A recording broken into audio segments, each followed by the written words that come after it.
Good morning everyone, welcome to general study. আজ 28শে August. আর আজকের দিনে কিছু গুরুত্বপূর্ণ কারেন্ট অ্যাফেয়ার্স নিয়ে আমরা আলোচনা করবো। আলোচনাটা কোশ্চেন আনসার অর্থাৎ এমসিকিউ এর মাধ্যমেই হবে। আর এমসিকিউগুলো বাংলা এবং ইংলিশ দুটো ল্যাঙ্গুয়েজে থাকবে তোমাদের সুবিধার জন্য। আর এই পিডিএফটা রেডি করা আছেন, যে লিঙ্ক দেওয়া আছে ওখানে ডাউনলোড করে নিতে পারো। আর পিডিএফের মধ্যে অ্যান্সারগুলো অন্য কালার দিয়ে হাইলাইট করা আছে, যাতে আমি পিডিএফ ডাউনলোড করে পরে যদি রিভাইজ করতে চাও তো তোমাদের কোনো অসুবিধা হবে না। তো চলো শুরু করা যাক। শুরু করার চ্যানেলটা অবশ্যই সাবস্ক্রাইব করে নিও ডেলি কারেন্ট অ্যাফেয়ার্সের এবং জেনারেল সায়েন্সের আপডেটের জন্য। তো প্রথম প্রশ্ন, 2020 আগস্টে বিশ্ব স্বাস্থ্য সংস্থা অর্থাৎ ওয়ার্ল্ড হেলথ অর্গানাইজেশন কোন মহাদেশকে ওয়াইল্ড পোলিও মুক্ত দেশ হিসেবে ঘোষণা করেছে? কবে? 2020 বছরই আগস্টে কোন দেশকে, মহাদেশকে দ্বারা ওয়াইল্ড পোলিও মুক্ত দেশ হিসেবে ঘোষণা করেছে? তো অপশন হচ্ছে Australia, south Africa, Asia, option D হচ্ছে আফ্রিকা। তো একের অ্যান্সার হবে অপশন ডি, অর্থাৎ কোন মহাদেশকে, আফ্রিকাকে সম্পূর্ণরূপে পোলিও মুক্ত মহাদেশ হিসেবে ঘোষণা করেছে কে? World Health Organization. আর পুরো ওয়ার্ল্ড ওয়াইডে মাত্র দুটি দেশ ছাড়া সব দেশ প্রায় পোলিও মুক্ত। তো কোন দুটি দেশ? একটা হচ্ছে আফগানিস্তান এবং একটা আছে পাকিস্তান। এই দুটো দেশ ছাড়া প্রায় সমস্ত দেশগুলি পোলিও মুক্ত হয়ে গিয়েছে। দ্বিতীয় প্রশ্ন, 2020 অর্থ বছরে ব্যাংক জালিয়াতির ক্ষেত্রে অর্থাৎ ব্যাংক ফ্রড, এই ব্যাংক ফ্রডের ক্ষেত্রে কতগুলি মামলার কত শতাংশ বৃদ্ধি হয়েছে? 2020-তে ব্যাংক ফ্রড কত শতাংশ বেড়ে গিয়েছে? তো অপশান হচ্ছে 14%, 18%, 28, অপশান ডি হচ্ছে 21। তো দুইয়ের অ্যান্সার হবে অপশান সি, অর্থাৎ হিউজ পরিমাণে, প্রচুর পরিমাণে এখন ব্যাংক জালিয়াতির সংখ্যা বেড়ে গিয়েছে। তো আগের বছরের তুলনায় 28% বেড়ে গিয়েছে ব্যাংক ফ্রড।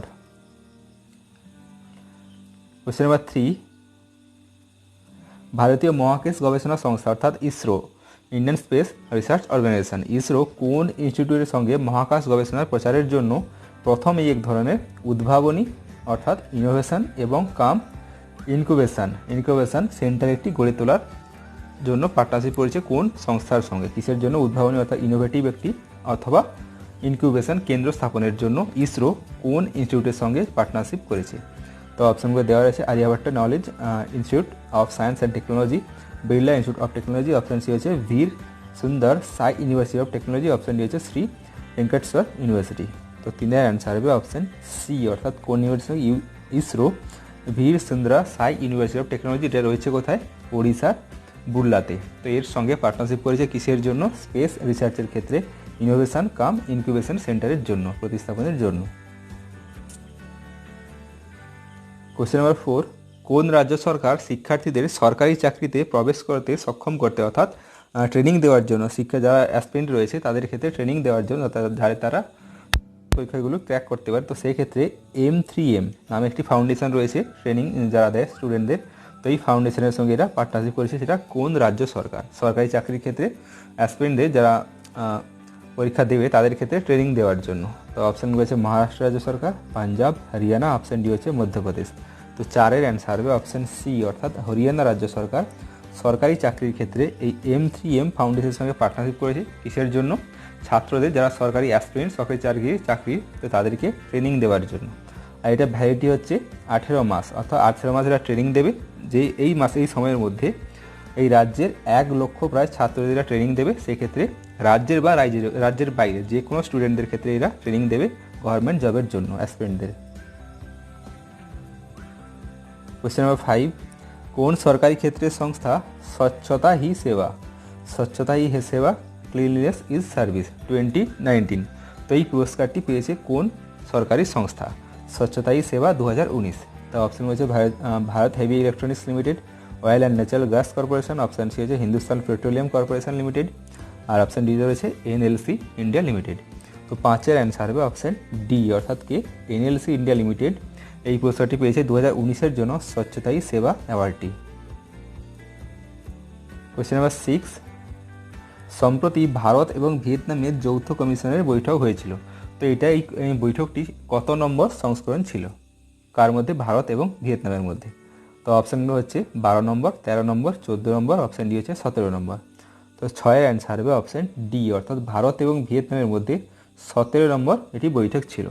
আর কোন কোন ক্ষেত্রে, কোন কোন বিষয়গুলোর উপর বৈঠকটি হয়েছিল? অন ট্রেড, ইকোনমিক, সায়েন্টিফিক এবং টেকনোলজিক্যাল কর্পোরেশনের ক্ষেত্রে ভিয়েতনামের সঙ্গে ভারতের এই মিটিংটি হয়েছিল। আর ভারতের পক্ষ থেকে উপস্থিত ছিলেন, চেয়ার কে করেছিলেন ভারতের পক্ষ থেকে? External affair minister Subramaniam Jaikishan, এবং ভিয়েতনামের পক্ষ থেকে ছিলেন ফার্ম বিন মিন, ইনি হচ্ছেন ভিয়েতনামের পক্ষ থেকে মিটিংটিতে উপস্থিত ছিলেন। তো কত নম্বর? 17 নম্বর। কোশ্চেন নাম্বার 7, নীতি আয়োগের দ্বারা প্রকাশিত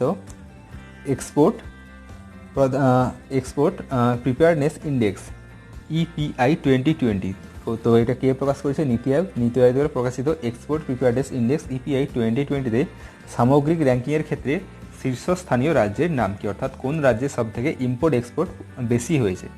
তো এই রিপোর্টটার নাম কি? Export preparedness index. তো এই ক্ষেত্রে সব থেকে বেশি বা টপ র্যাঙ্কিংয়ে কোন রাজ্য রয়েছে? তো অপশান হচ্ছে তামিলনাড়ু, বি আছে Maharashtra, C Odisha, option D হচ্ছে গুজরাট। তো 7-এর অ্যান্সার হবে অপশান ডি, অর্থাৎ সব থেকে বেশি পরিমাণে আমদানি এবং রপ্তানি হয়েছে কোথায়? কোন রাজ্যে? গুজরাতে। আর সেকেন্ড পজিশনে কে? মহারাষ্ট্র। থার্ড পজিশনে রয়েছে তামিলনাড়ু, আর ফোর্থে রয়েছে কে? রাজস্থান। কোয়েশ্চেন নাম্বার 8, 2020 31 মার্চ প্রধানমন্ত্রী মুদ্রা যোজনা PMMY, প্রধানমন্ত্রী মুদ্রা যোজনার আওতায়, অর্থাৎ এই স্কিমের আওতায় সুবিধাভোগকারীদের তালিকা যে রয়েছে, তো সেই তালিকার ক্ষেত্রে শীর্ষস্থানীয় কোন রাজ্যের মহিলারা রয়েছেন, অর্থাৎ কোন রাজ্যের মহিলারা সব থেকে বেশি পরিমাণে এই PMMY স্কিমটি গ্রহণ করেছেন। তো কোন দিনের তথ্য অনুসারে? 2020 31 মার্চের তথ্য অনুসারে। তো অপশান হচ্ছে কেরালা, তামিলনাড়ু, কর্ণাটক, অপশান ডি হচ্ছে মহারাষ্ট্র। তো 8-এর অ্যান্সার হবে অপশান বি, অর্থাৎ কোন রাজ্যে? তামিলনাড়ুর সবচেয়ে বেশি পরিমাণ এই PMMY স্কিমের আওতায় লোন নিয়েছেন। আর এরপরে রয়েছে ওয়েস্ট বেঙ্গল। আচ্ছা, তামিলনাড়ুর ক্ষেত্রে সব থেকে বেশি পরিমাণ যে লোনটা হয়েছে, তো সেটার ক্ষেত্রে পরিমাণটা কত? 58,227 কোটি। তো এরপরে রয়েছে আমাদের পশ্চিমবঙ্গ, যেখানে পরিমাণটা হচ্ছে 55,232 কোটি। তারপরে রয়েছে কর্ণাটক 47,714 কোটি। আর তারপরে রয়েছে 4 নম্বরে বিহার 44,879 কোটি। কোয়েশ্চেন নাম্বার 9, সম্প্রতি অবসর ঘোষণাকারী পৌলমী ঘটক, তো তিনি কোন খেলার সঙ্গে যুক্ত? সম্প্রতি রিটায়ারমেন্ট ঘোষণা করেছেন, 37 বছর বয়সে তিনি রিটায়ারমেন্ট ঘোষণা করেছেন। নামটা কি? পৌলমী ঘটক। তো তিনি কোন খেলার সঙ্গে যুক্ত? তো অপশান হচ্ছে ক্রিকেট, কাবাডি, ফুটবল, অপশান হচ্ছে টেবিল টেনিস। তো 9-এর অ্যান্সার হবে অপশান ডি, অর্থাৎ টেবিল টেনিস খেলার সঙ্গে তিনি চ্যাম্পিয়ন ছিলেন, ন্যাশনাল লেভেলে তিনি চ্যাম্পিয়ন ছিলেন টেবিল টেনিস খেলার ক্ষেত্রে। নামটা কি? পৌলমী ঘটক, আমাদের পশ্চিমবঙ্গেরই একজন। তো কলকাতায় জন্মগ্রহণ করেছেন এই পৌলমী ঘটক। তিনি হচ্ছেন 7 টাইম ন্যাশনাল চ্যাম্পিয়ন। তো নামটা কি? পৌলমী ঘটক। টেবিল টেনিসের ক্ষেত্রে তিনি ন্যাশনাল চ্যাম্পিয়ন 7 বার। কোয়েশ্চেন নাম্বার 10, আন্তর্জাতিক টেস্ট ক্রিকেটের ক্ষেত্রে 600 উইকেট নেওয়ার জন্য কে প্রথম বোলার হয়েছেন? প্রথম বোলার নয়, প্রথম ফার্স্ট বোলার হবে। প্রথম ফার্স্ট বোলার কে হয়েছেন? তো টোটাল 4 জন নিয়েছেন এখনো অবধি, 600+ উইকেট নিয়েছেন টোটাল 4 জন বোলার। তার মধ্যে ফার্স্ট বোলারের ক্ষেত্রে হচ্ছেন ইনি। তো নামটা কি? অপশান বলছে Stuart Broad, James Anderson, option C হচ্ছে গ্লেন ম্যাকগ্রেথ, অপশান ডি হচ্ছে ডেল স্টেইন। তো 10-এর অ্যান্সার হবে অপশান বি, প্রায় সবাইরই জানা জেমস অ্যান্ডারসন হবে। তিনি 600+ সম্প্রতি উইকেট নিয়েছেন। তো টোটাল যে 4 জন তারা কে কে? একজন হচ্ছেন শ্রীলঙ্কার মুরলীধরন, তিনি হয়েছেন 800টি।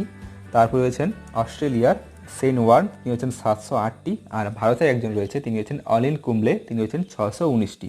তো এই 3 জন, আর একজন হচ্ছে নতুন অ্যাড হলো জেমস অ্যান্ডারসন। এই টোটাল 4 জন যারা 600+ উইকেট নিয়েছেন। কোশ্চেন নাম্বার 11, ক্রিকেট দ্রোণাচার্য সেই হিসাবে ক্রিকেট দ্রোণ প্রখ্যাত কোচ বাসুদেব জগন্নাথ পরঞ্জপের ওপর লেখা বইটি, তো এটি কে লিখেছেন? কার উপর লেখা বই? প্রখ্যাত যে কোচ বাসুদেব জগন্নাথ পরঞ্জপ, তো এর উপর বইটি লেখা হয়েছে। নামটা কি? বইটার টাইটেল হচ্ছে ক্রিকেট দ্রোণা। তো এই বইটি লিখেছেন কে? তো অপশন হচ্ছে যতীন পরঞ্জপ, অপশন বি হচ্ছে আনন্দ বাসু, অপশন সি হচ্ছে বরিয়া মজুমদার, অপশন ডিতে রয়েছে অপশন এ এবং বি দুটোই। তো 11-এর অ্যান্সার হবে অপশন ডি, অর্থাৎ কে লিখেছেন বইটি? ক্রিকেট দ্রোণা নামের বইটি কে লিখেছেন?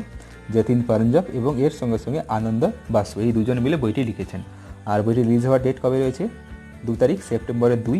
আর এই যে যতীন পরঞ্জপ, ইনি হচ্ছেন এই বাসুদেব জগন্নাথ পরঞ্জপেরই ছেলে এবং এর সঙ্গে সঙ্গে ইনি বর্তমানে ন্যাশনাল সিলেক্টরের পজিশনে রয়েছেন। ক্রিকেটের ক্ষেত্রে ন্যাশনাল সিলেক্টরের পজিশনে রয়েছেন এই যতীন পরঞ্জপ। তো এর সঙ্গে সঙ্গে ক্রিকেটের জার্নালিস্ট আনন্দ বাসু, এই দুজন মিলে বইটি লিখেছেন।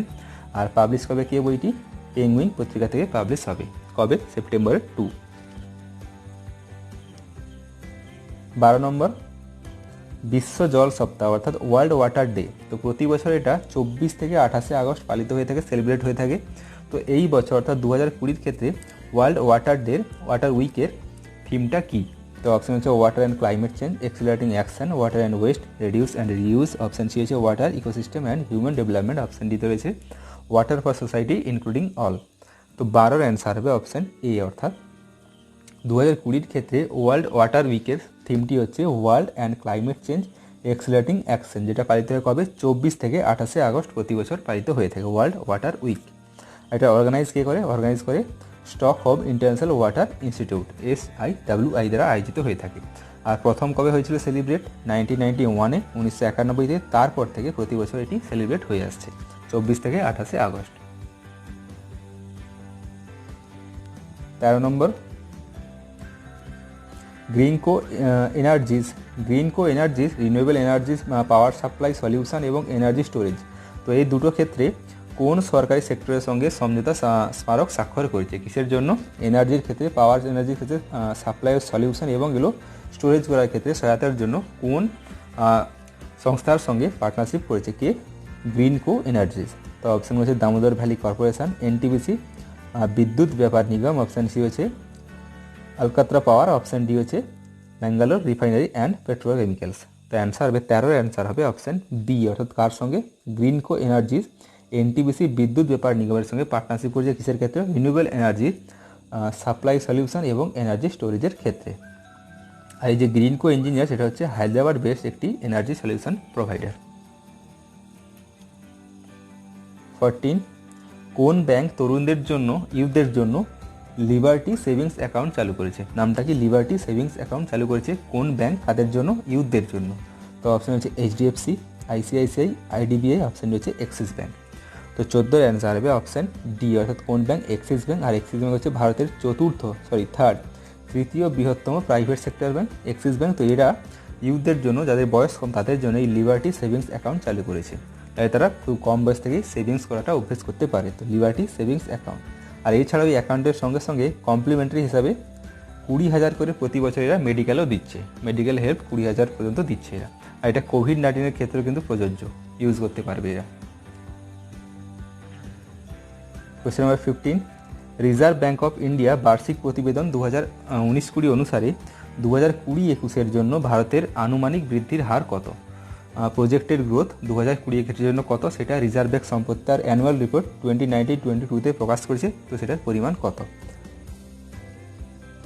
তো অপশান রয়েছে সবগুলোই মাইনাসে রয়েছে, 2.7, 4.5, 3.5। অপশান ডি হচ্ছে 5.2, সবগুলোই নেগেটিভ। তো অ্যান্সার হবে 15 অ্যান্সার হবে অপশান বি, অর্থাৎ 2020-21 ক্ষেত্রে জিডিপির হার হচ্ছে -4.5%, মাইনাস, নেগেটিভে, যা আরবিআই আনুমানিক অনুসারে, আরবিআই এর অনুমান অনুসারে, রিপোর্ট অনুসারে। তো এগুলো ছিল আজকে কিছু গুরুত্বপূর্ণ কারেন্ট অ্যাফেয়ার্স। ভিডিওটি ভালো থাকলে লাইক করে দিও, শেয়ার করে দিও, আর কমেন্টে জানিও। কোশ্চেন যদি জানা থাকে, ভালো থাকলে কমেন্টে তোমরা জানাতে পারো। তো চলো, thank you. Jai Hind, Jai Bharat, stay home and stay safe.